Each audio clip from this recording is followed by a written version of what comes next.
so as I said, it's important to not view calibration as transactional and just take the best matching the parameter values that it found to allow the model to best match the empirical data and just plug them in and use them. And that's leaving a lot of money on the table. It's losing a lot of opportunities. And there's at least 4 levels of opportunities that you have for insight with the calibration process. And one of them you mentioned, which is Maurice, which is the opportunity to identify problems from the calibration that are flagged, for example, by parameter values that are at extreme values or boundary, at the very boundary of the range that you were examining. And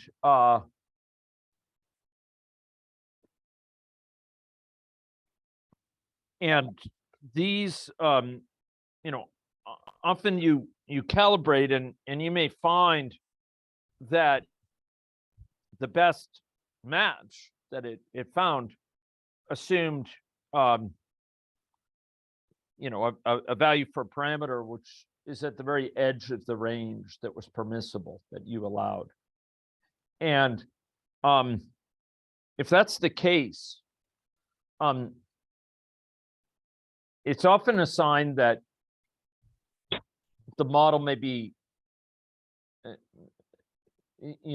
there's something about the interpretation of the model that is not as you anticipate. And the model wants it to be even more extreme. It would love it to be even outside of that range.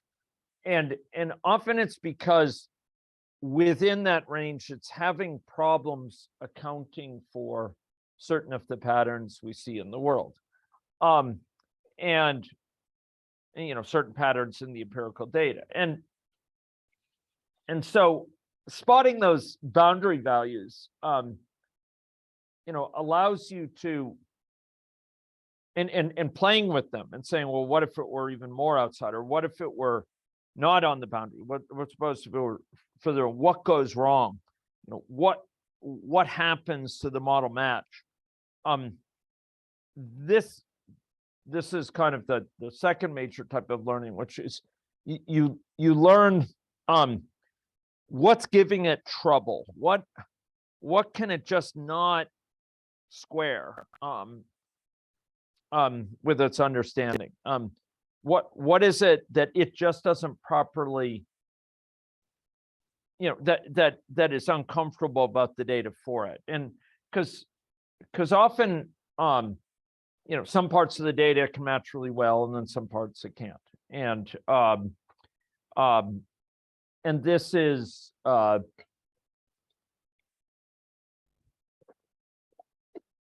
something which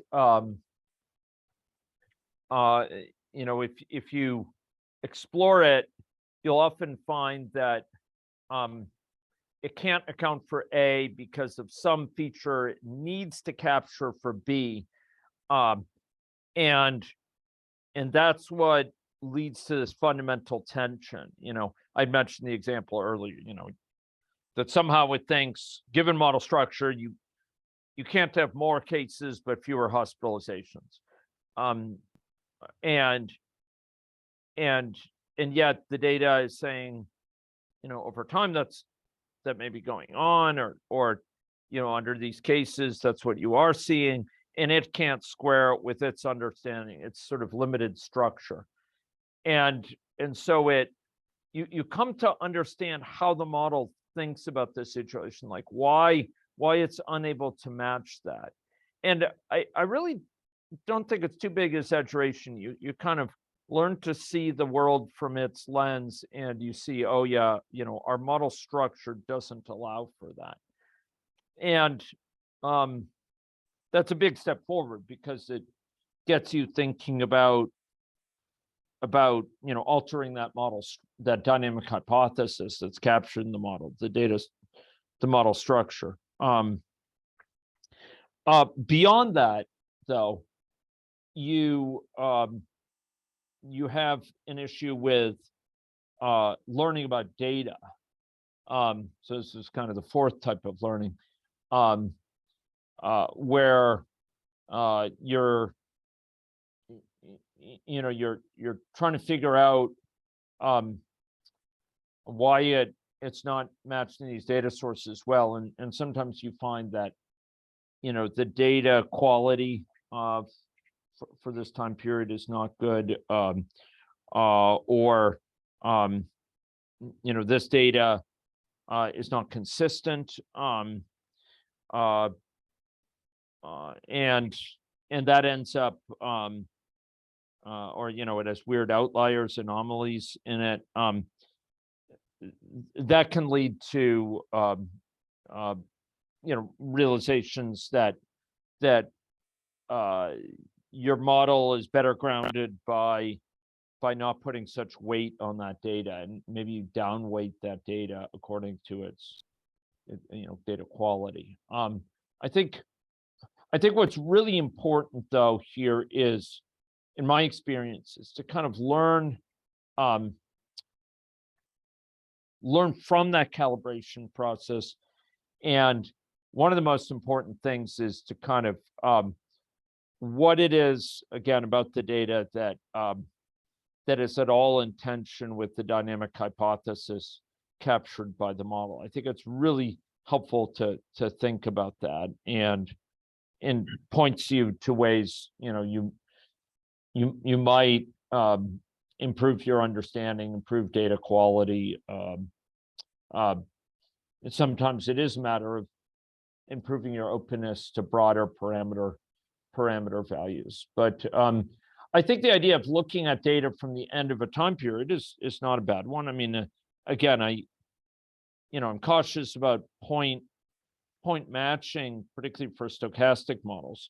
It's really with stochastics, that you get a lot of need for filtering techniques. I mean, for a deterministic model, your parameter values dictate the model evolution, and so if you know the parameter values, the model state at any one time.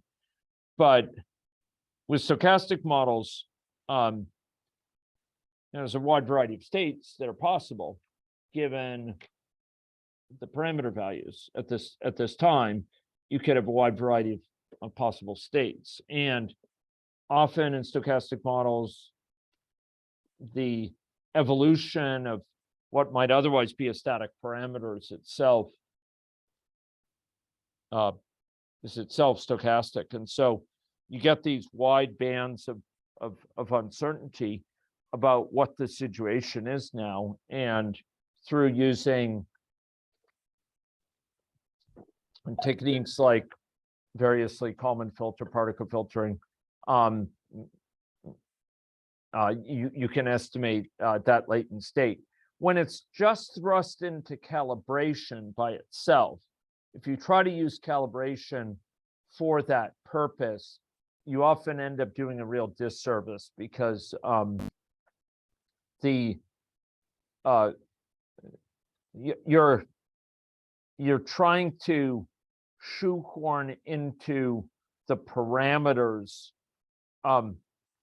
aspects of stochastic evolution of the system that are in fact not so much driven by parameter values, and you can get skewed values for the parameters in ways that I think are quite unhelpful. So really, this whole idea of filtering, of estimating the latent state of the system for a stochastic system, estimating the underlying system state, is quite different in its particulars from the parameter estimation. And when you try to force fit it into parameter estimation, you end up, I think, as I say, not doing a very good job to the situation. Yeah. So I'll pause my comment.